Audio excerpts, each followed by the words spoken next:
What's good, people? It's your friendly neighborhood Rasati out here in Singapore, and as always, mind is going a mile a minute, and I'm trying to catch up, but that's why I stop everything I do when I have these epiphany moments, and I jump on this podcast. I want the Night Owl podcast to be full of epiphanies that I've been through, so you can maybe identify with them. So here I am, I'm telling you, mind blown a little bit. I don't know if I can find the words, but I'm gonna try and figure this out, but I want to tell you something I realized all of a sudden. Now, I have been going back through my Tony Robbins classes. I've been through Robbins Madonna's training for a while now, a couple of years now, and I was recently interviewed by his team to be able to use it as marketing collateral for them because I loved their training program, and it's been very, very helpful to me. So because it was a couple of years ago when I actually did this the first time, I have gone on my merry way and started doing things my own way as well, but it's always good to go back and do a refresher. So now that we're like COVID quarantined, I figured I'd go back and figure out some of these stuff, like renew, refresh, and go back through my notes or create new notes. I'm actually creating new notes at the moment. So there is an aspect of this training that he was talking about, and suddenly something connected. I don't know why it didn't connect the first time I listened, but it's connecting now. I want to talk to you about owning your sexuality. And this goes for everybody, LGBTQIA+, I don't know if I'm missing letters or not, regular, male-female relationships, friendships, all of that stuff. And I really think this is really important because I didn't realize the significance until just now. So I wanted to jump on here and put my thoughts on tape, so to speak, because I think it's really important and it will help you connect as well. So something that Tony does very, very often is ask who you wanted, whose love you sought out the most of your two parents. It's a very Freudian thing to do, totally normal, natural, because they're the first two people in your life that kind of shape your belief systems to begin with, right? It's how you decide what are the rules for how you are going to get love going forward in your life. So way back to the beginning, whose love did I want?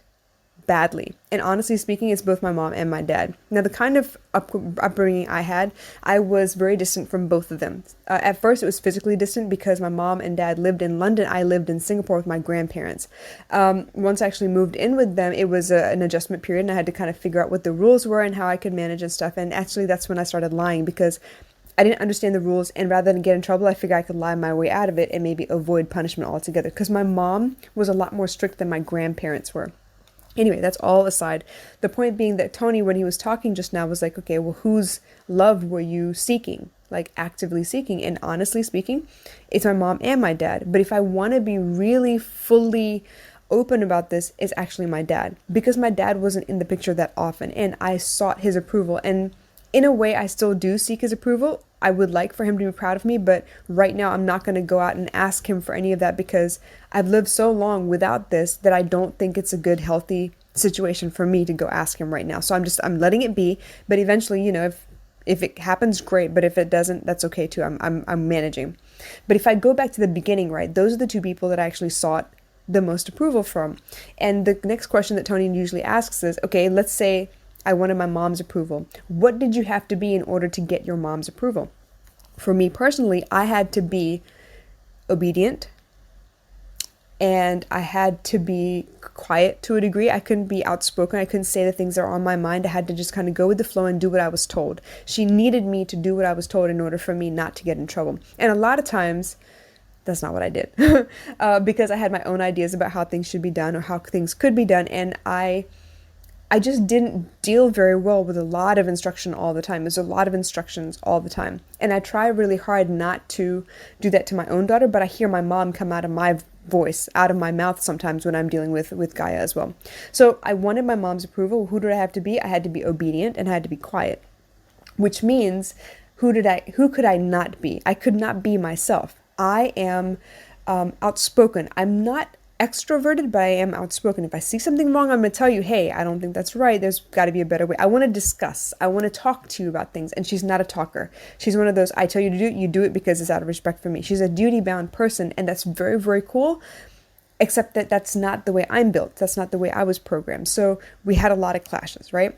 If I were to tell you, I wanted my dad's approval, a lot of times what I wanted really badly was for him to be proud of me. So Intellectually, I wanted to be very, very smart and get things done. For him, when he brags about people or talks about people and he's like very impressed or whatever, it's all intellect. So I tried really hard to make sure that I did the whole school thing, the undergrad thing, the post grad thing. I tried to do all of that to show him that I'm smart. I can do this, knowing full well that my brother, my middle brother, is actually a whole lot smarter. But I was trying to, it was competition for us. It's a very Indian thing for your parents to be like, well, he's doing better and she's doing better. Why aren't you? To compare yourself to either your siblings or your cousins. So that was something that I really, really wanted. I wanted my dad's approval as well. But that for me needed to be intellectual.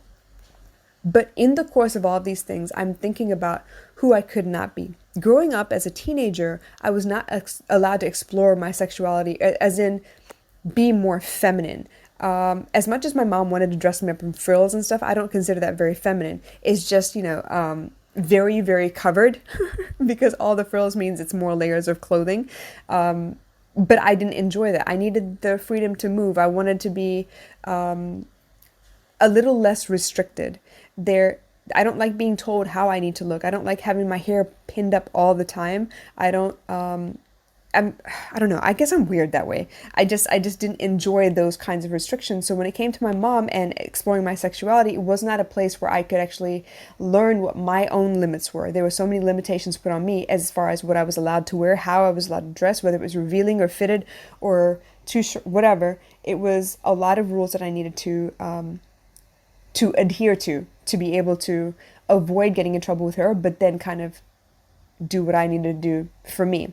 Eventually, obviously, I moved off to college and I was living on my own, and I tried my best to kind of explore sexuality a little bit, because at that time people were dressing all kinds of ways, and they were going to the club and they were having house parties, and they were looking for attention. And me being raised the way I had, I was very, very timid about that stuff. So I was scared because I've been through sexual trauma before and I did not want to invite that again. So there's something else that I was not allowed to express or explore. And this was really scary for me because it also means that I'm very, very naive and what is the word I want to say? Inexperienced, I guess. Inexperienced because I don't know what it would be like to dress a certain way and to handle the kind of attention that I would have gotten. So instead of dealing with it, like trying it and dealing with the attention that I would have received, I just didn't do it at all. So I didn't receive the attention. I didn't have to, tell people no. I didn't have to draw boundaries. I just avoided that whole section of my life. And so now as a mom, I'm thinking, okay, now it's not appropriate. I can't do this. And I'm looking at